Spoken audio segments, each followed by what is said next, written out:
एक अधिकारी चांगला झाला तर सगळं राज्य गुणगान गाऊ लागलं. या राज्यात फक्त तुकाराम मुंडे हे एकमेव अधिकारी आहेत का? मित्रांनो, या राज्यामध्ये लाखो हजारो कर्मचारी आहेत, परंतु त्यांना तुकाराम मुंडेसारखं होता येत नाही. हे दुर्दैव आहे. सांगायचं तात्पर्य एवढंच की तुकाराम मुंडेसारखं प्रामाणिक आणि निर्मळ आणि क्रियाशील अधिकारी त्यांना का होता येत नाही, किंवा त्यांच्या प्रामाणिकतेला कुठे बाधा येते? सगळेच भ्रष्टाचारी नसतात. बहुतांश कर्मचारी किंवा बहुतांश लोकांची नैतिकता जागृत असते, परंतु ते धाडस करत नाहीत. मग चांगल्या अधिकाऱ्यांना, कर्मचाऱ्यांना कोण अडचणी निर्माण करतं? कोण त्यांना लोक उपयोगी काम करण्यापासून अडवतं? तर याचं उत्तर आहे राजकारणी लोक, पुढारी लोक. कारण यांना वसुली अधिकारी प्रिय असतात. खरी घाण या राज्यकर्त्यामध्ये असते, प्रशासकीय अधिकाऱ्यामध्ये नसते. त्यामुळे सुनील केंद्रेकर यांच्यासारख्या अधिकाऱ्यांना व्हॉलंटरी रिटायरमेंट घ्यावी लागते आणि प्रशासनापासून अलिप्त राहावं लागतं. हे दुर्दैव या राज्याचं आहे. म्हणजे लोकांचे प्रश्न सुटण्यासाठी प्रशासन व्यवस्था आज राहिलेली नाही. लोकांना अडचणी निर्माण करण्यासाठी, लोकांना अजून रसातळाला घालण्यासाठी प्रशासनाचा आज उपयोग होतोय का? हा प्रश्न या ठिकाणी निर्माण होतोय. पाठीमागे एक प्रकरण ऐकण्यामध्ये आलं होतं बघा.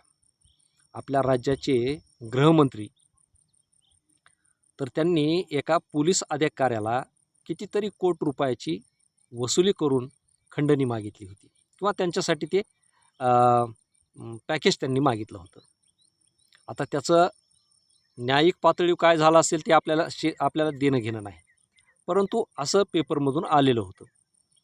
सांगायचं तात्पर्य एवढंच आहे की राज्यकर्त्यांना, पुढाऱ्यांना लोकांना लुटून जे मलिदा आणून देतात, लोकांना हतबल करून जे राजकारणी लोकांची यंत्रणा, राजकारणी लोकांचं राजकारण राबविण्यासाठी मदत करतात, असे कर्मचारी, असे अधिकारी अलीकडच्या काळामध्ये फार वाढलेले आहेत.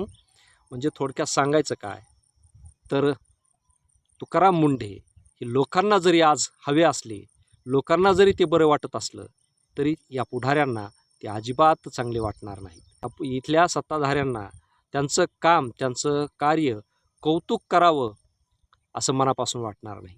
लोकांच्या दिखाव्यासाठी ते वरवर स्तुती करतील, चांगला अधिकारी म्हणून त्यांना पुरस्कारितही करतील, परंतु लोकांचे प्रश्न सुटावेत असं इथल्या राज्यकर्त्यांना मनापासून वाटणार नाही.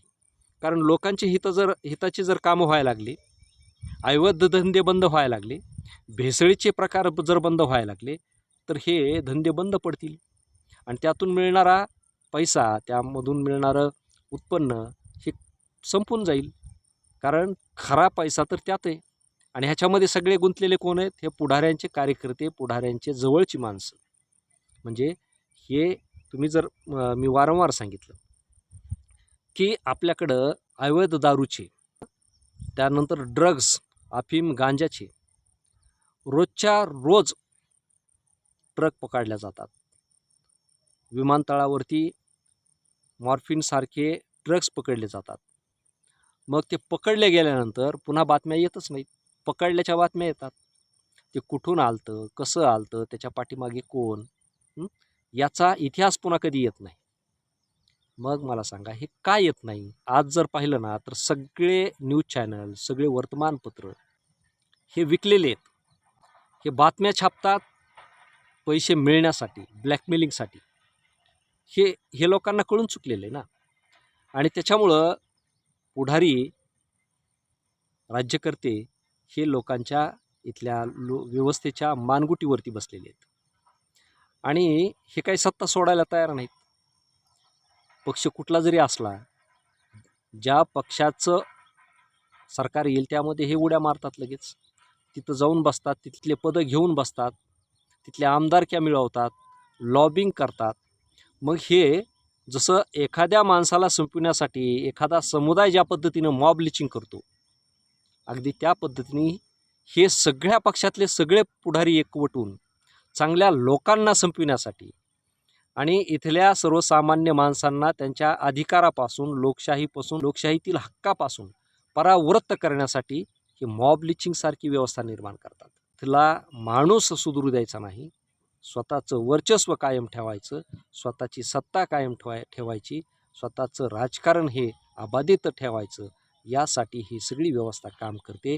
यामध्ये ना कुठली विचारधारा आहे, ना कुठला पक्ष आहे.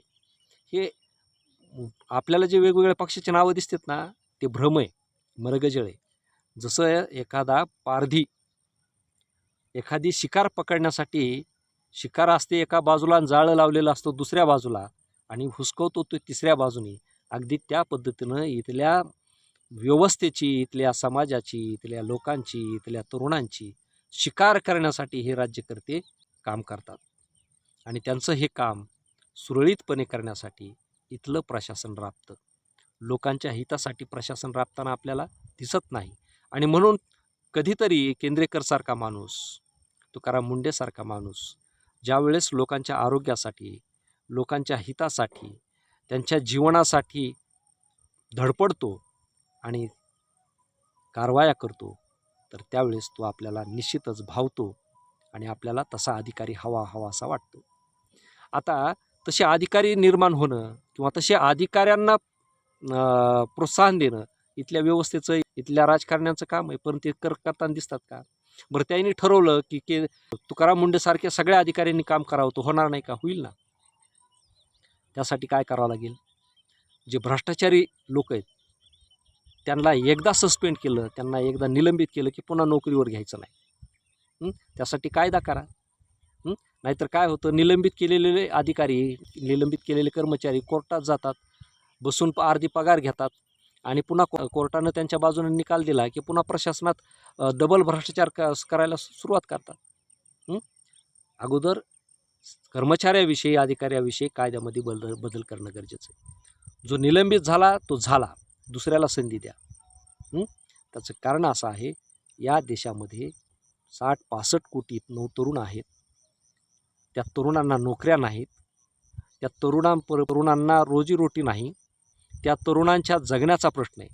म्हणजे त्यांच्याकडं गुणवत्ता आहे, नॉलेज आहे, शिक्षण आहे, पण संधी नाही. मग अशा तरुणांना तुम्ही पुढं करा ना. हा देश जर तुम्हाला पुढं न्यायचा आहे, हा समाज जर तुम्हाला पुढं न्यायचा आहे, तर चुकीला माफी नाही आणि जो प्रामाणिक आहे त्याला भरपूर संधी द्या. असे व्यवस्था भ्रष्ट करणारे, देशाला सुरुंग लावणारे माणसं, कीड लागलेली माणसं प्रशासनातून तात्काळ काढून टाका, त्यांना बाद करून टाका आणि नवीन माणसाला संधी द्या. असं जर केलं ना, तर येणारा प्रत्येक कर्मचारी हा प्रामाणिकपणे, निष्ठेने काम करेल. काय, जो काम करीत नाही लोकांचं, जो ढकलाढकली करतोय, जो भ्रष्टाचार करतोय, त्याला संधी देऊ नका, त्याला नोटिसा देऊ नका, डायरेक्ट सस्पेंड करून टाका. कारण या देशामध्ये बेरोजगारांची कमी नाही. काय, आणि असं जर करायचं असेल तरच हा देश महासत्ता होऊ शकतो, हा देश जागतिक पातळीवर जाऊ शकतो. नाहीतर कीड लागलेल्या लाकडासारखा पोकळ बांबू काही कामाचा नाही. आणि आज जर देशाची परिस्थिती बघितली ना, तर हे आपण किती जरी म्हटलो ना की फार चांगलं आहे, फार चांगलं आहे, हे चांगलं नाही आहे.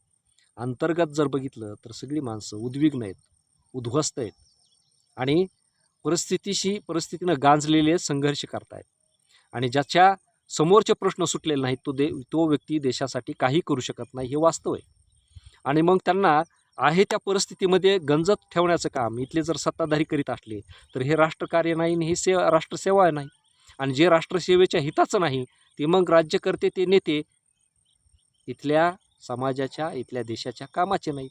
मग तेच कामाचे नसतील तर इथले प्रशासन लोकशाहीचं असू शकत नाही, लोकहिताचं असू शकत नाही. म्हणून तुकाराम मुंडेसारखे माणसं आज लोकांना हवे आहेत. जर समजा प्रामाणिक, निर्मळ अधिकारी या राज्यामध्ये टिकावेत, त्यांनी काम करावं आणि इथल्या लोकांचा विकास व्हावा असं जर पुढाऱ्यांना वाटत असतं, तर तुकाराम मुंडेंची बदली 25 वेळा आत्तापर्यंत झाली, एवढी झाली नसती. म्हणजे दरवर्षी बदली तुम्ही करताय, याचा अर्थ इथले सत्ताधारी वाईट आहेत, इथले नेते वाईट आहेत असं म्हणायला हरकत नाही. आणि मग ह्या सुधारणा करणं आपलं काम आहे आणि अशी अधिकारी निर्माण होणं ही काळाची गरज आहे. धन्यवाद.